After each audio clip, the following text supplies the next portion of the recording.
republic for which it stands, one nation, under God, indivisible, with liberty and justice for all. Thank you, sir. All right, we have 1, 2, 3, 4, 5. Believe it or not, we have a quorum. I'd like to get a motion to approve the agenda. Are there any changes to the agenda as printed? So moved. Second. Yes. I move it? I move it, yes. You want to move what you want to move, or? Oh, you want me to do it now? Yeah. Okay, got you. Hold on, guys. Okay, so I want to, of course, I have everything that I want to say. I would like to make a motion to move the HR report to unfinished business so that we can allow our fellow board members who are not present to have an opportunity to have the discussion. All right, so that change will move item number 2 under consent to unfinished business. Are there any other changes? Get a motion to approve the agenda with the said changes? Do it one more time, Will. So moved. All right, second? Second. All right, all in favor? All right. No board chairs report. Can we get a committee report? Advocacy, anybody want to speak on it?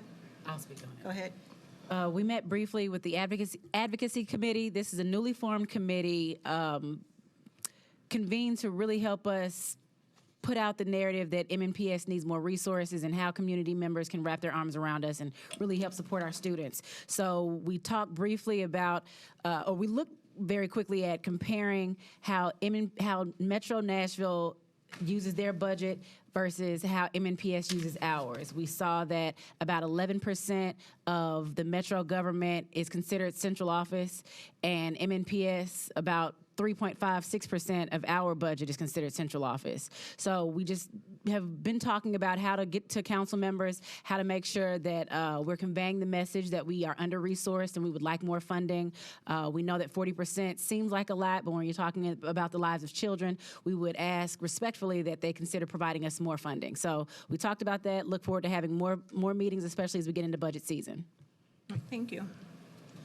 And back to you, Ms. Buggs, for the consent agenda. All right, Madam Chair, the consent agenda is as follows.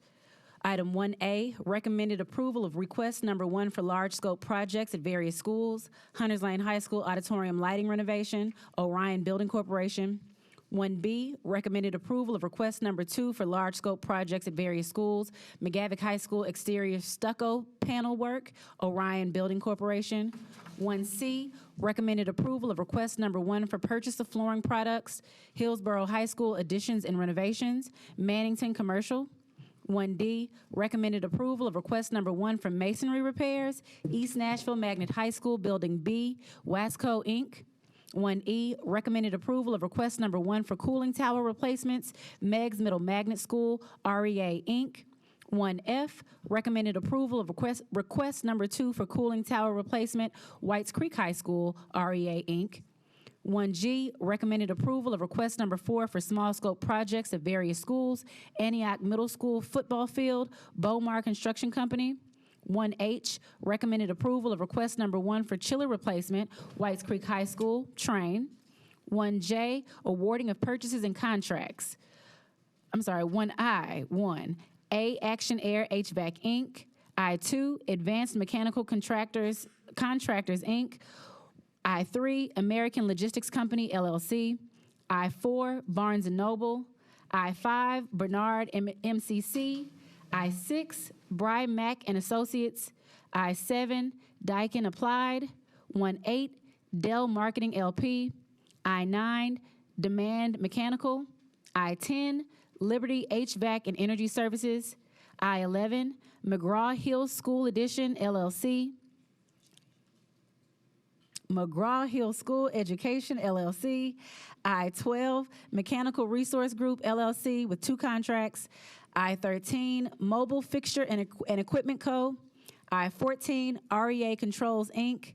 I-15, Sims Strategic Diversity Consultants. I-16, Southern Heating and Cooling, Inc. I-17, Specialized Education of Tennessee, Inc. I-18, The Band Hall, Inc. I-19, Total Mechanical Solutions. I-20, Train. I-21, TriStar Mechanical, LLC. I-22, Voyager Sopres Learning, Inc. I-23, Walker J. Walker, Inc. Item J, legal settlements C-38453 for $8,000. Item K, legal settlement for C-37782 for $40,000. I move that we accept the consent agenda as read. Second. Any discussion? All in favor? Any opposed? Thank you.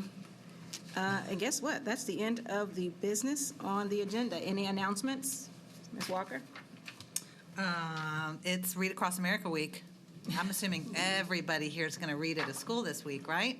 Yes. And so I was at Churchwell and at Glendale yesterday, and I'll be at Aiken on Friday, and I'll be at Julia Green Thursday. So excited about that. I'd just like to announce that I'm really happy about this short meeting and that we don't have to go into a lot of soliloquies today. So it's Do what I can. Christmas came early this year. did. Thank you.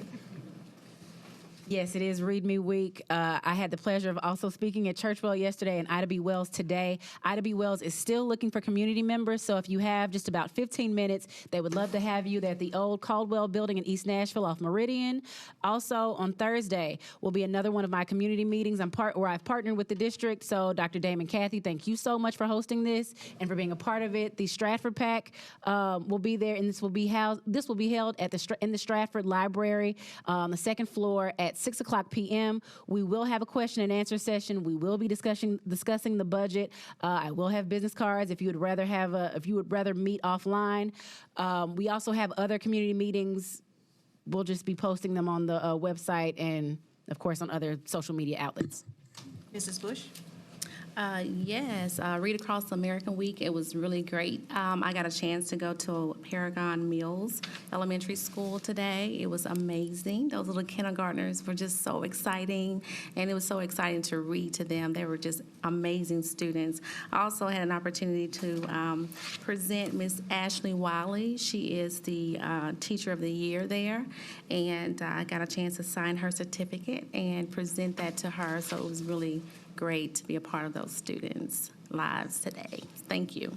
You. Oh, I got one more thing. Sure. Hey, I just want to give a shout out to Janae Hayes in the Office of School Options and School Choice. She is a hero, particularly this time of year when Hunger Day comes, which happened yesterday, and everybody's getting inundated with questions. She's always available to help field constituent questions and help kind of unpack our Byzantine choice process. And I had my 6th annual conversation with her today to help me field some constituent requests and questions. So thank you, Ms. Hayes, as always, for everything you do to keep us moving on time and clarify a complex process.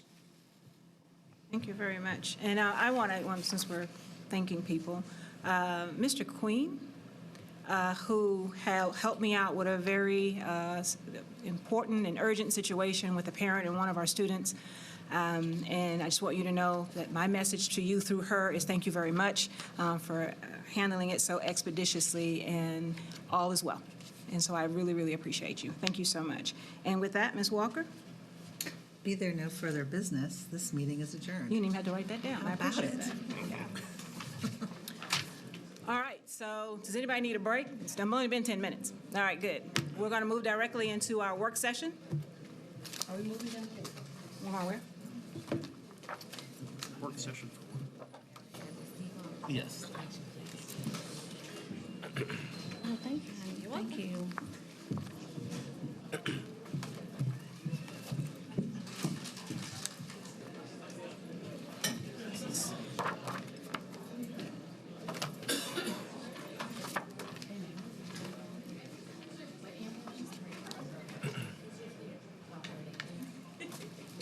Kick it off? You want me to just?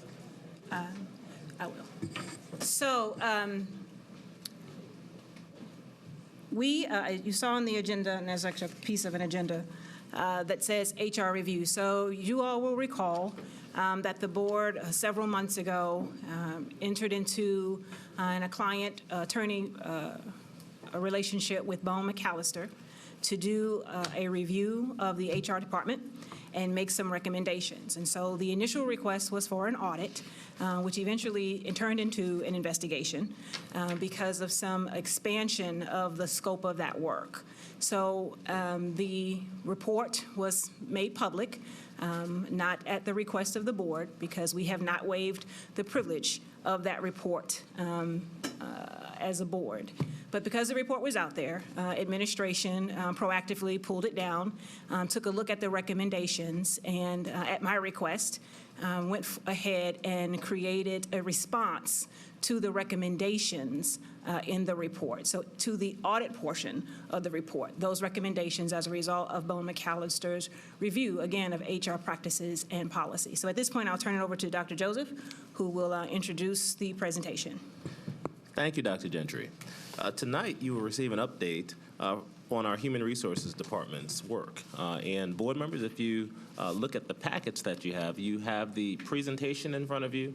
You will have the action plan that will be discussed. And we also included a review of human resources, talent services of Metro Nashville Public Schools from May 2016 from the Council of Great City Schools. And we included the recommendations from my transition team report. So all of that is in the packet that you have in front of you. In the summer of 2018, I requested that the board approve a contract for Metro Nashville Public Schools to secure a legal firm to review our human resources processes and to help us understand whether we were handling harassment investigations properly. I shared that the goal was for us to ensure that our policies related to harassment in the workplace and our trainings were best in class. I also shared that I wanted a review of how we handled investigations to see if there were any missteps or opportunities to enhance our practices. The board did approve my request at the August 28th board meeting, and Bone, McAllister, and Norton were secured to provide us feedback. Bone, McAllister, and Norton recently completed their assessment, and they provided it to the Board of Education. I know the original plan was for the Board of Education to review the document, meet with Bone, McAllister, and Norton to clarify any questions, recommendations, and/or assumptions presented in the document, and also to provide the administration with an opportunity to clarify questions, recommendations, and assumptions. Since this confidential report was available via local media outlets the following day, we have a copy of the document, and we are prepared to provide you some context into the challenges in human resources since 2016. We also will be prepared to address some of the content of the Bone, McAllister, and Norton report. Unfortunately, there will be some aspects of the Bone, McAllister, and Norton report that we will not be able to respond to tonight because we do not have the context of certain recommendations. If we cannot answer a question tonight, we will send the board written follow-up to any outstanding inquiry. One action step will be for us to work with Board Chair Gentry to schedule a follow-up meeting with Bone, McAllister, and Norton to understand the context, evidence gathered, and intent of aspects of the report to respond to suggestions provided within the report.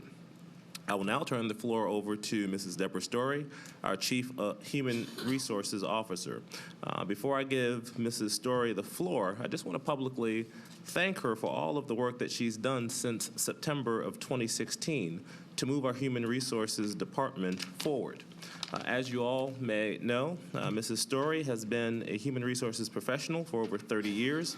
She had the honor of serving former Tennessee Governor Phil Bredesen as his Commissioner for Human Resources, and she also served as the Executive Vice President and Chief of Human Resources for St. Thomas Health. Mrs. Story was serving as a human resources consultant when I first met her, as she became a member of my transition team. Her depth of experience and expertise came to Metro Nashville Public Schools during a time in which a 2016 Council of Great City Schools human resources audit identified 48 recommendations that were needed to improve our human resources department. In addition, our transition team identified 24 recommendations in the areas of human resources processes, customer service, high-quality staff, and performance management. Mrs. Story, in fact, inherited a department in dire need, and she has worked with a sense of urgency to address systemic and historical issues. Unfortunately, many of the issues identified in the Council of Great City Schools report and the transition team report were resource dependent, and 2 years later, those same resource issues exist. We've made improvements within the Human Resources Department since 2016, completing or working on 20 of 24 transition team recommendations, but there still remains a tremendous amount of work to do. But since July of 2018, we've taken the following steps. Employee Relations has developed a strategy for conducting prompt and thorough investigations. Employee Relations has put into place consistent documentation practices as part of official and proper investigation reporting. A review of cases over the last year was conducted to ensure each investigation was closed out thoroughly and was properly reported. We have provided sexual harassment training to principals and other administrators and are currently working to create an online training that all employees will be required to complete. In collaboration with our legal counsel, we conducted a mandatory legal and investigative training program for principals and other administrators so that they are clear on how, when, and where to report personnel issues that may rise to the investigation status. HR information and policy updates are shared at administrative and supervisory meetings with principals as necessary. There have been conversations with human resources professionals in the corporate and nonprofit sectors to identify best practices. A third-party hotline was established for students and employees to confidentially report allegations of harassment or unwanted, inappropriate comments or physical touch. And that number is 877-647-3335. And we have realigned some human resources team members to help speed up orientation and hiring. In May of 2016, we had one person recruiting. Today, we have 5 professionals who support each quadrant and the central office. Further, there are discussions taking place on how to add more support, specifically during the summer months when the hiring season is at its peak. Mrs. Story and I have been engaged in substantive conversations about what needs to be done to move our Human Resources Department forward with the resources that are available. And tonight, you will receive a timeline and action plan of the steps that will be taken. My transition team prioritized initial steps from the Council of Great City Schools report and included additional recommendations based upon interviews, focus groups, and observations the transition team members conducted. Many of the recommendations contained in the Council of Great City Schools report, the transition team report, and this most recent report have been acted upon as we assess the need to reorganize human resources and provide targeted funds and expertise to the department to address some of its complex issues. We're confident that we will make progress. We will begin phase 1 of our reorganization of human resources in the coming month, and we plan to finish assessing and making appropriate changes by June 30th. In a future update, we will provide you with the full scope of the work that was identified in all of the reports that we've described today, including timelines and action steps. We will also update you on how human resources will be realigned. Tonight's presentation focuses our attention on our most recent report, and at this time, I will yield the floor to Mrs. Deborah Story, our Chief of Human Resources. Thank you, Dr. Joseph. Chair, Vice Chair, and board members. Over the course of the past several years, there has been a multitude of studies on human resources, on MNPS human resources.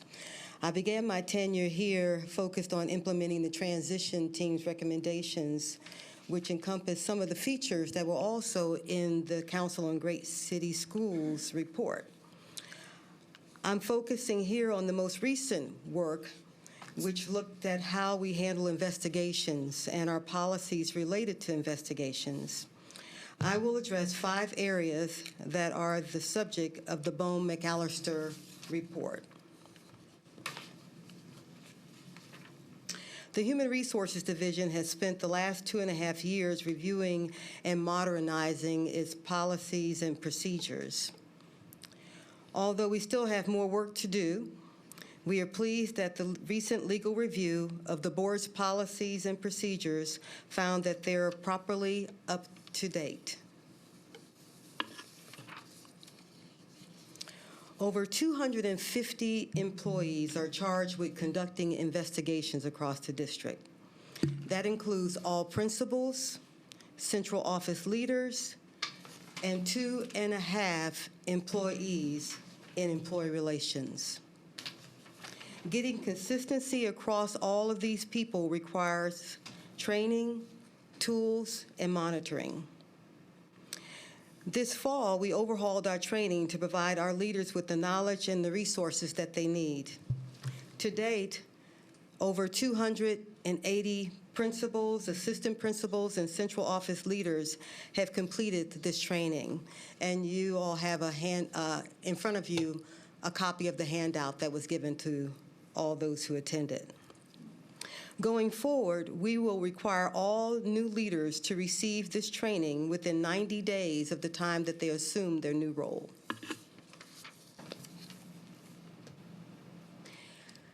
A second part of maintaining consistency is providing tools to document findings. We have deployed a set of forms that provide a uniform structure and guides a thorough investigative process.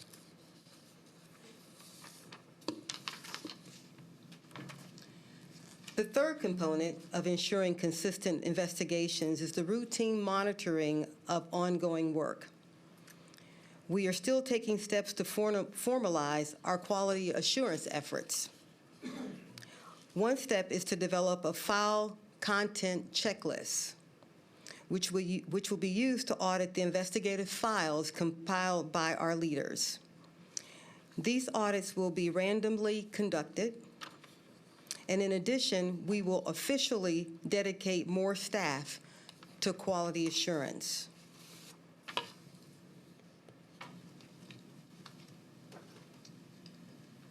We have already identified hiring and onboarding as an opportunity for improvement. In this part, we were dedicated, or should I say, we were dependent upon Metro systems for employee data management. And I'm happy to say we are about to get new systems. We're also bringing online a new Oracle Taleo applicant tracking system, which will replace AppleTrack. Together, those systems promise to modernize our talent acquisition efforts in a way I don't think we've experienced before. The name of the system or the project is R12, and is scheduled to come online in July of 19. And Will, you probably remember Edison. And this is Metro's version of Edison. We will also be implementing a new applicant tracking system in mid-October. We want to get through the busy hiring season before trying to implement an applicant tracking system.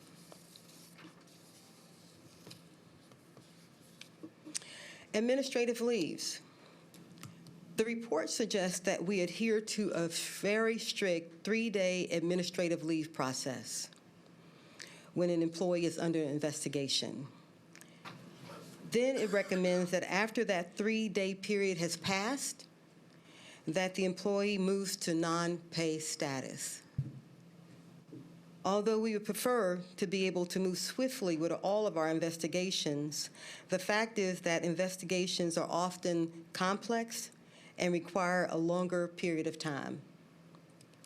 Cutting off an employee's pay and potentially benefits after 3 days would be unduly punitive, in our opinion, as HR professionals. And I believe our Metro legal area supports us as well. Administrative leave is not a form of discipline the way it's used in MNPS. Rather, it is a measure to follow for us to be able to do a good faith investigation while protecting all parties who are involved. Our recommendation is that we extend administrative leave to no longer than 10 business days in order to allow our staff to conduct a more thorough investigation. Another topic is compensation. If you recall, HR conducted a pay scale study last spring, and that study was updated this January, and the results of that were presented to you at the January meeting with MEA and MNPS's HR, or should I say, Compensation Committee. The next step is to conduct a comprehensive compensation study through an RFP process. We'd recommend that this be done through a third-party study.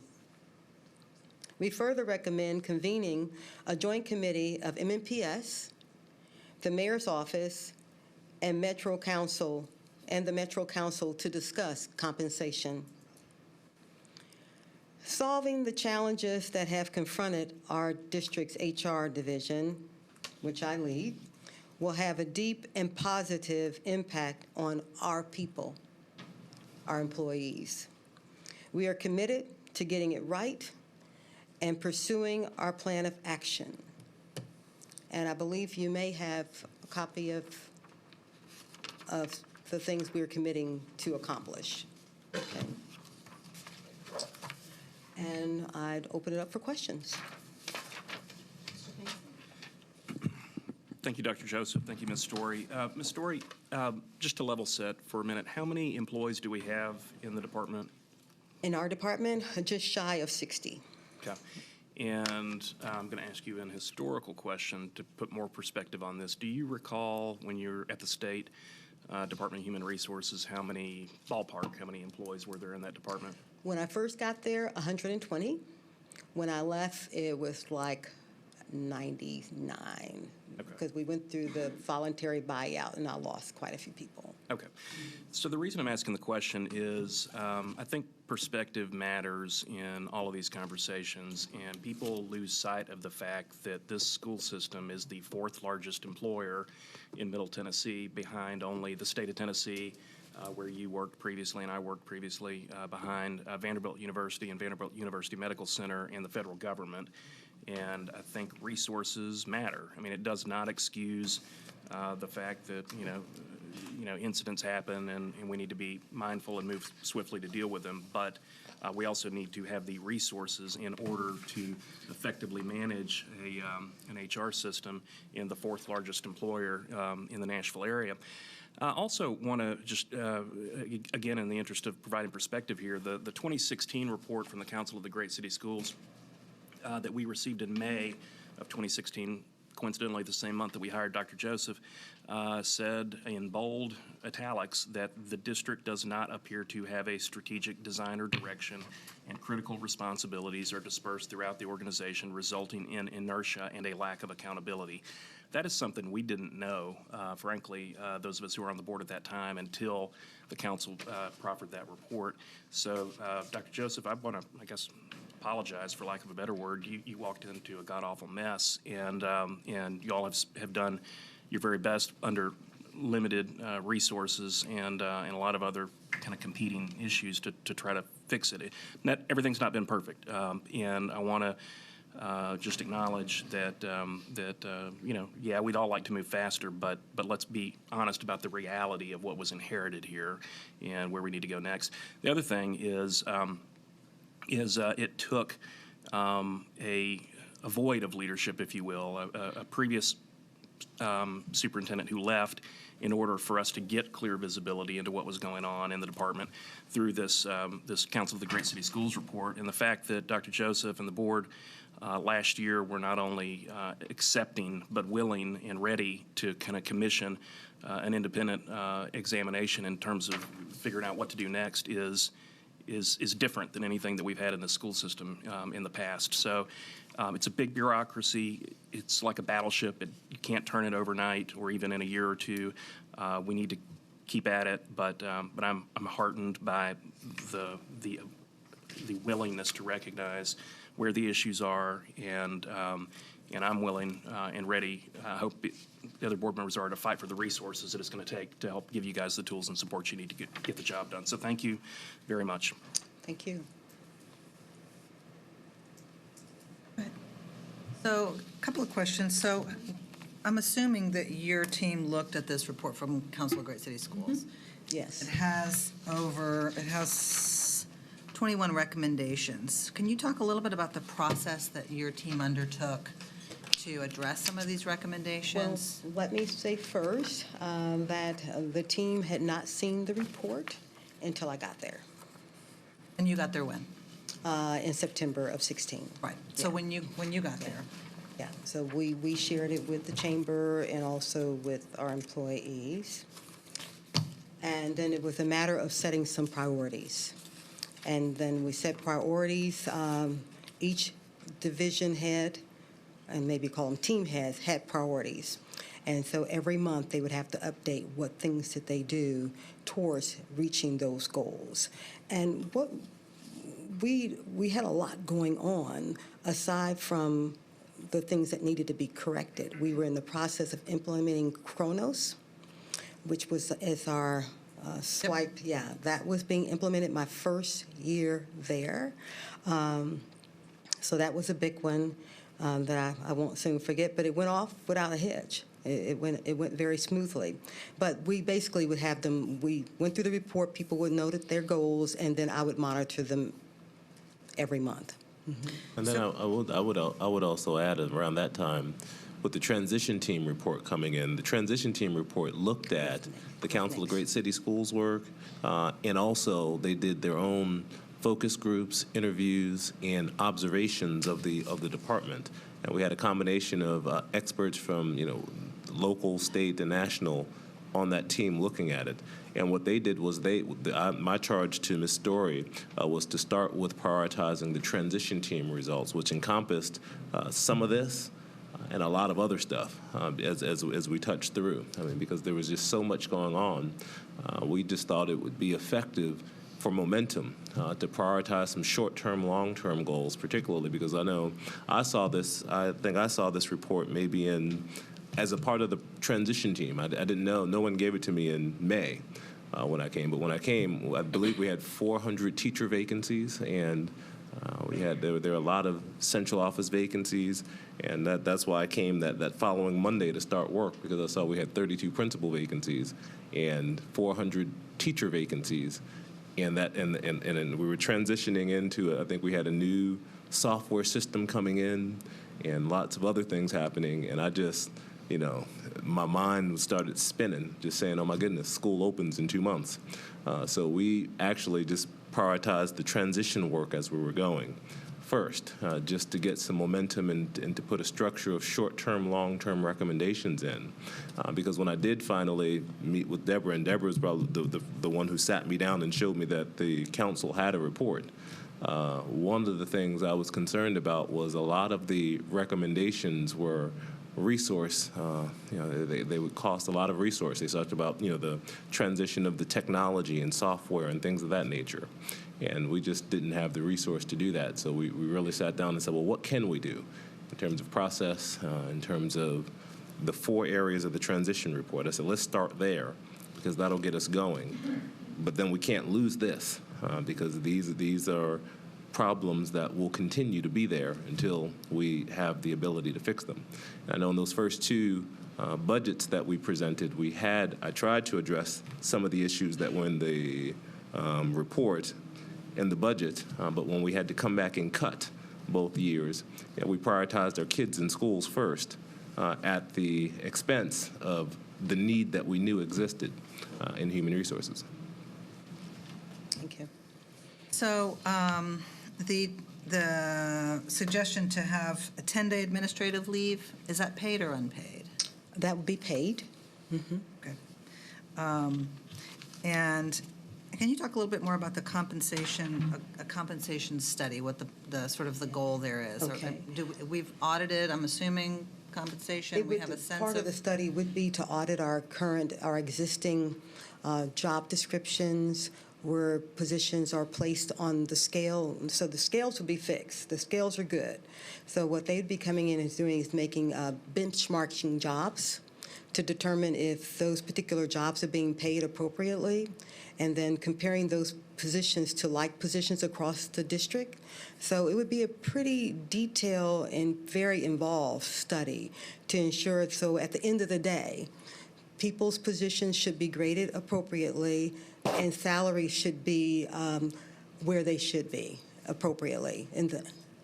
I seem to remember, Chris, can you help me? Did we do a compensation study? I feel like we did one my last year in Metro Schools.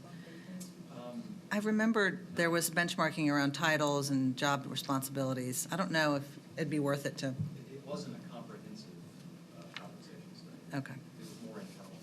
Okay. At the Buck study?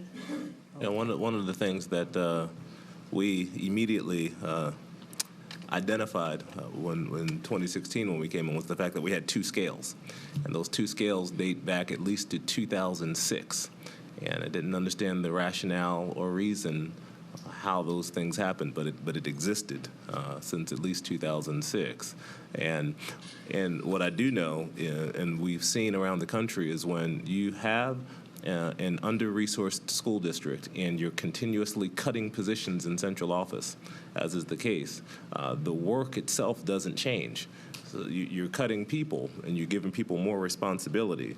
And so you have people in an organization that may have a position but potentially could have now gained much more work than was there. So a compensation study would be appropriate to allow us to reset and look at positions to see, is there a position that has lots of responsibility and could qualify anywhere else would be considered a different a different organization, but because we've just kept cutting and cutting and cutting while the work is there and reassigning that work to other people, it'll get to the question of is what we're doing fair, and I think it is an important study, to look at. I think internally, when people ask, we do look at it, and we've made decisions. Since I've been here, I know we've made changes. Our human resources team under Mrs. Story has a process that someone can make a request. It goes to compensation. Compensation will review it in comparison to other descriptions and make a determination. And whenever, we just accept whatever the determination is from them, as they are the experts on that, to move forward. But to have something looked at comprehensively would be beneficial for the district. So I guess my last comment is, I think the theme that I've heard since joining the board, and I think, it's not a surprise to anyone, that one of the big concerns is that it's taking too long to get from a candidate being interviewed by a principal and them being offered a job and in the seat ready to go. And that, it seems to me, if I'm going to believe sort of the public narrative there, that has changed over time. In the last several years, it's taken longer to get people hired and in the seat. And at the risk of sounding naive, I will tell you that in 2004, I moved back here.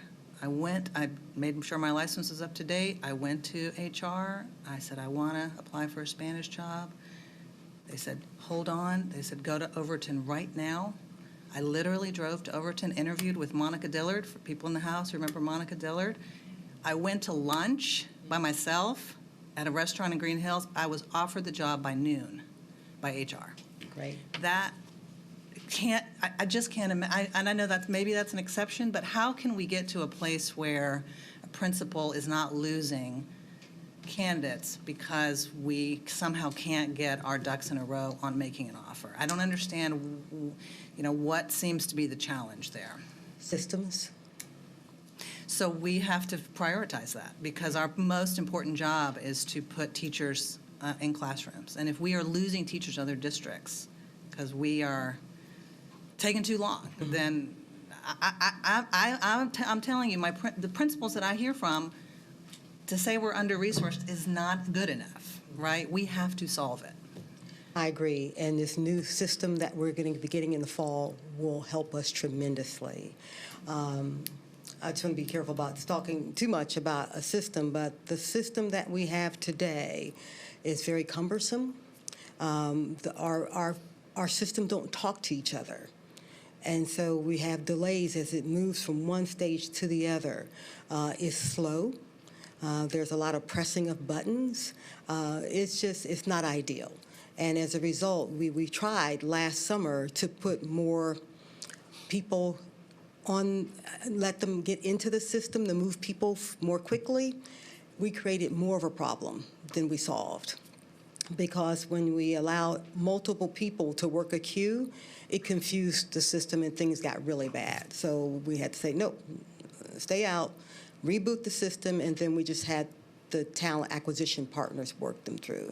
But that is definitely an area that we need to improve in, and we're hopeful that Taleo will assist us.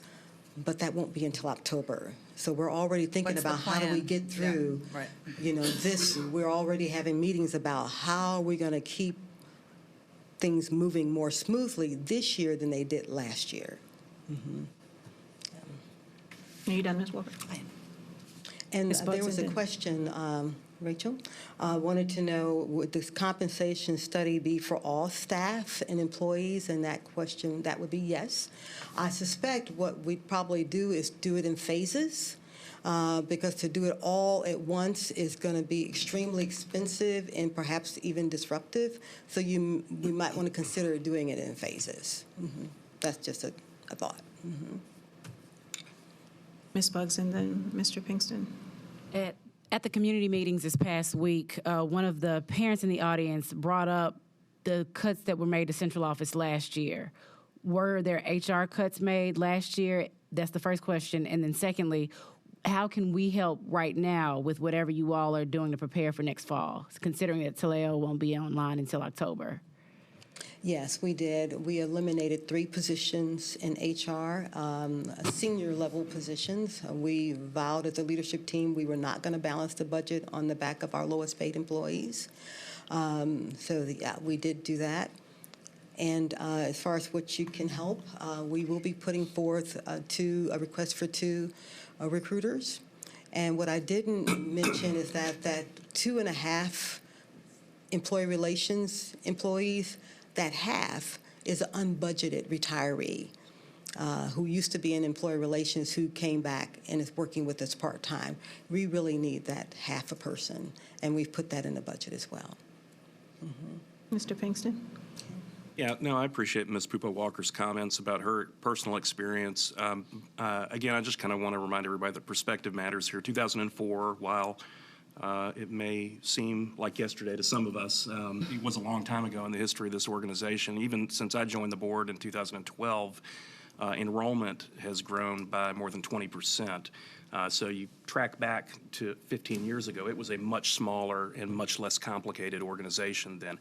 Doesn't excuse inertia, as the 2016 Council of Great City Schools report noted, but again, let's just remember that it's an exponentially more complicated organization than we were dealing with 15, 20 years ago, around the time we emerged from federal court order desegregation.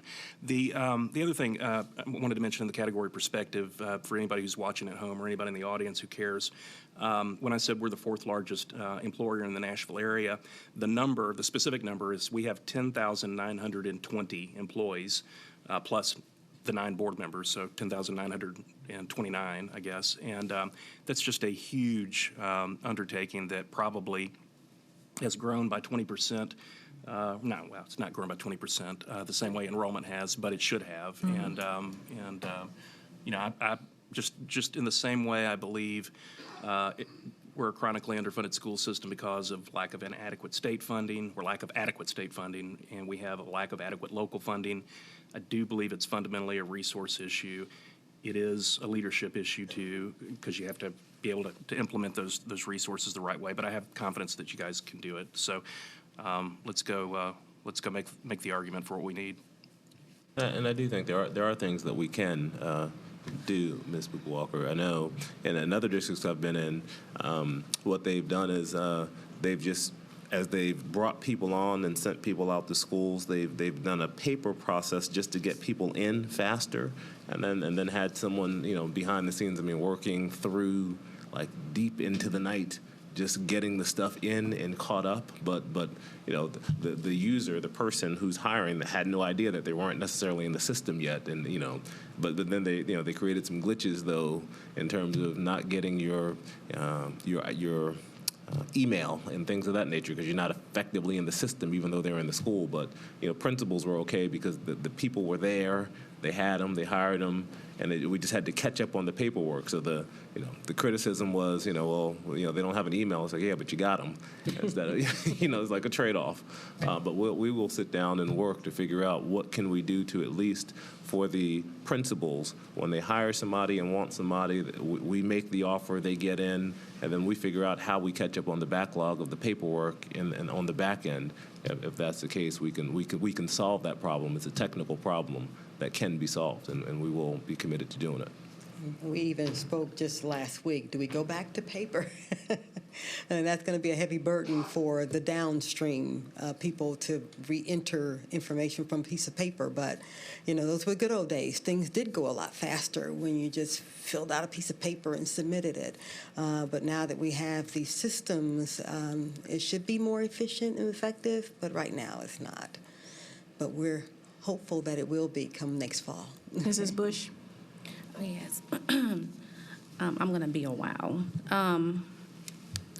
I appreciate this report, but I have to say that it's not good enough. There are so many answers that we need, and one of the things that I have to agree with my fellow board member is that the HR hiring practices, what are you guys doing? I have been contacted so many times by constituents, by people who want to be a part of our system, and all have complained about how horrible our HR hiring process is. And whatever system that you're talking about, there is no, seriously, it's laziness. It's laziness. Come on, because let me finish. I have the floor. Because it doesn't make any sense that we're not hiring good teachers that are certified teachers, and that we delay the process. It's in the report. It's right here. Okay, it's nothing made up. And that was one of the things that was highlighted in the report that we spent $100,000 on. So I don't think they'll make up this information. The hiring process is horrible, and it's due to laziness in the office, okay? Because process and procedures on hiring does not take the time that you're saying. And if we have a system that is broken, why didn't we know about it? So I would appreciate. I'm offended that you're calling the employees I still have the floor. You do still have the floor, and I will give it right back to you. So I just, so I would just ask that we limit the name calling. No, I'm not name calling. I'm just telling you like that is name calling. No, I'm not. And it's not very, it's not appreciated. But There's a lot but of my stuff that's not request appreciated. was Yeah. that this action plan that is being presented, we get clarity and understand how we are addressing what's in the report. And if you feel that something you've already shared addresses a question, you can just refer us back to what you've already shared. Thank you. We want you to keep it focused on, we want to keep it focused on moving forward and being very solution-oriented. If there are questions that are presented that you cannot answer, just say that you can't answer them, okay? Okay. All right, so going back to this report, you've seen it, okay? There's no name calling because it's all in the report, so they also The report doesn't use- call anybody lazy. It calls a lot of different adjectives to describe what is happening in your HR department. So it has a lot of great adjectives to describe what has not happened and how horrible things have been worked in that office. And that's one. We have so many problems in HR. Morale is down. Our teachers have made a confirmation that morale is at its all-time low since the superintendent has been here. Okay? It's proven. We've gotten teachers talking about it. They've had an opportunity to voice their concerns, their cares, and want some solutions. But the problem with the HR department is that you guys have gotten so comfortable in not following through. And it is laziness, and it is an embarrassment because I've had so many people to contact me and ask me that question. We haven't even had for our bus drivers, we haven't even had any type of, hiring. Mrs. Bush, I'm going to put a pause. I'm going to give it right back to you. But something just popped into my mind. You don't have to stand here for this. Okay. Okay. But I want to invite I just Ms. want you to know To come that you visit HR. do I not would love for you to come visit me. have to take this, okay? It's not taking anything. It's about answering making my statements. It doesn't matter. I'm still making my statements about what has happened in HR.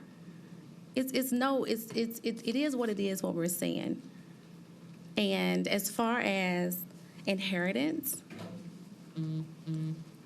This administration has inherited stability before Dr. Joseph got here. Stability, meaning that it's stable. And it could, I don't care about you chuckling or you're smiling or you're laughing. This is serious. This is serious. And if you can prove me otherwise, because I asked for it. I asked for the information that you guys are going back to 2006. I asked for the information. And I asked when I got the email about this information is going back that far, and yet this administration continues to keep it going since 2006, and now we're hit with more lawsuits because of 2006 versus now. It doesn't make any sense to me, and it doesn't add up. It just doesn't. I would love for you to come and meet my team. And I'm still talking. And I'm going to have a seat. Okay, you can have a seat, and I'll just address what I have to ask for. And it does not bother me that all the clapping and all this is serious about what's happening, and we can shrug shoulders, we can do whatever we want to do, but we have a crisis in MNPS. We are in crisis mode, and it's going to take us years to recover from what is happening in our district. We are still losing teachers. We're still not listening to our teachers. We're still not listening to our parents. We're still not listening. The board is not listening. And I have received people that don't even live here in our district from across this country that is asking us, what are you doing? Why do we continue this behavior and be a part of the problem and not a solution? When I first got on this board, one of the first things I said is that we are a reactive and not proactive district. We wait until things happen, and then we want to react to them when we can prevent some of these horrible things that has plagued us since Dr. Joseph has been the superintendent. Amy Frog made a plea to the board back in April to make sure that we stay within our salary schedule. And this board, except for two, didn't even care. Said, nope, let them have at it. Let them have it. Let's let them have an open checkbook to do whatever they want to do. And now we're back with lawsuits. We've had so many people to join the bandwagon again because we're not following laws. We're not following things that we should be doing so we can stay out of these problems. And I will not be silenced, and I will not be a part of this horrible problem. I want to be a part of the solution, and we all need to get on board. This HR review was crafted, which I like that word, because when David sent me the email, when I asked who sent that email about this 2006 date that it goes back to, he said it was crafted. So that was I thought, wow, that you're right, it was, because it didn't make any sense. It still doesn't make any sense. So I know that we have issues, and I am not going to turn my head to it. I'm going to stand up to it, and I'm going to continue to stand up for these teachers and stand up for these students and make sure we get this right. And you all need to get it right in HR. You need to get it right because your time is really limited. It really is. And you can sit there and you can think that you're untouchable as far as your time with us. Please don't do that. Please don't. Just please don't, because this is serious. This is very serious, and we can sit back and we can think that this is okay, and it's not okay. Our district is falling apart, and we are doing nothing. And all of this trying to protect him and trying to cover up all these horrible things that this district has been faced with, we should be ashamed. I'm not going to be ashamed. When you're not speaking up and you're not doing right by these children and by these teachers, then you should be ashamed of yourself. Do you have a question? I'm making a statement. But you don't have a question. I'm making my statement But is there regarding a question? this HR presentation that literally, I mean, it was foolish. It was foolish. Mrs. Bush and then Ms. Walker. I'm sorry. So sorry. Ms. Bugs. So when we charged you all with the audit, we said that we were going to try to be solution-minded and focus on implementing this action plan that you all came up with to address the recommendations. So this is, if I'm clear, this will just be the first of a few different meetings where we'll talk about either updates or we'll look at additional requests. And then, of course, as the budget comes through, will we be able to see specifically where the budget addresses either the HR recommendations, or like, will I be able to pull out and say to a community member, all right, you saw these allegations, or you've heard these questions, or you've had these questions, we're looking to put in 2 more recruiters, a half-time person, about $300,000 worth of training, and in total it should cost us $500,000. And I'm making these numbers, of course, but is that reasonable for me to think that that's what I'll be able to do at some point? Okay, and I appreciate this because I was one of those math teachers that left in 2015 because of instability in MNPS, and I hope that we can just continue to kind of look at solutions and see how we as a board can better do our job and really hold you all accountable by looking at what the action plans are, doing periodic check-ins, providing feedback, and then gaining feedback so we can either add resources, ask you all to reassess the use of resources, and just be more efficient and more supportive of, for our students' sake. And of course, for our students, parents, teachers, and counselors. And I'm sorry, I just have to put in a plug real quick. The administrators at the MNPS virtual school, shout out to my good friend and my neophyte, Dr. Kelby House Gardner. They have this company, Ed Threads, and I just have to show off the shirt if you don't mind. I love it.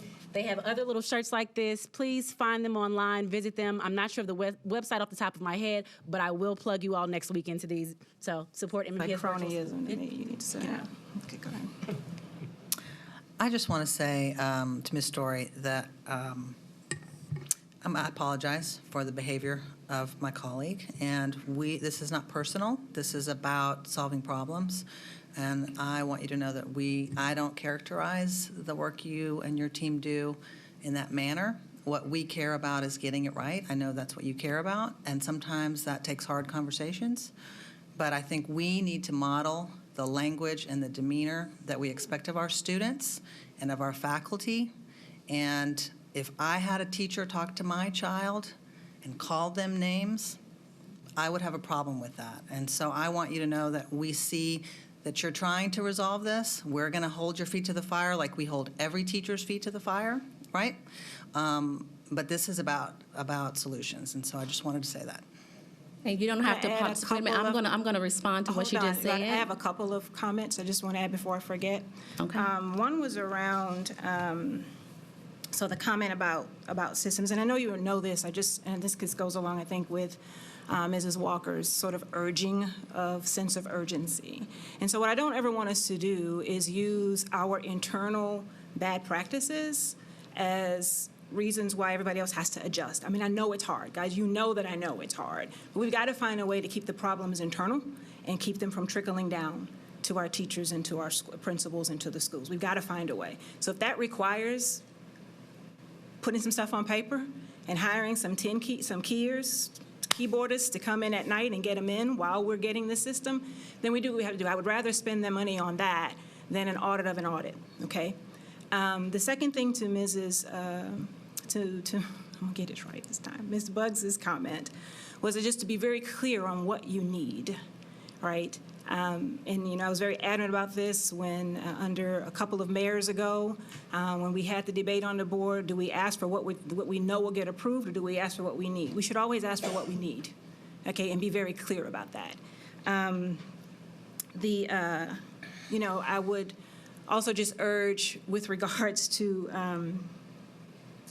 the compensation study, once we get this one done, find a way to put that on a schedule so that we're not, so I know in my organization, we do compensation studies on a base, some kind of, recurring basis. So whether it's every 3 years, whatever it is. So we need to budget for repeating this process on a recurrent basis. So again, that we're ahead of the curve in asking for the pay that our employees deserve. versus waiting until it becomes a problem. So if we can just be proactive with that, that would be very, very helpful. So I know that's another line item, another dollar amount, but let's start to bake that in and say, well, we're going to do one this year, but 3 years from now, we need to plan to do another. Okay? Is there anything else? Yes. Jeannie, I respect you, but what you're not going to do is apologize for me on the board floor. I have every right to voice and my concerns and my opinions about what is happening here, and I'm not going to apologize for my passion of what's right and what's wrong. That is my passion. That is my drive. That is what I'm going to say, if that's what I want to say. I don't disrespect anybody else on this board when it comes to your own opinions, and I expect everybody else to respect me. You may not agree with me. You may disagree with me, because I'm not going to protect and continue to sell my soul to the devil to protect something or someone that's not doing right by our district. So respect me, because I have never interrupted you guys on this board floor and have called you out to tell you that you're being disrespectful or anything like that, because I respect that whatever opinion that you have, and that's your passion, and that's what you want to say. So I would ask that you give me the same respect, and when I'm speaking on the board floor and I want to have a conversation, and if I want to make statements, and if I want to share what it is I want to share, respect me. I've never disrespected any of you, and I am asking for the same respect back. And I'm unapologetic when it comes to these children and these teachers. Okay? Thank you. All right, this meeting is adjourned. Thank you all for your time. Thank you. Thank you, Bradley.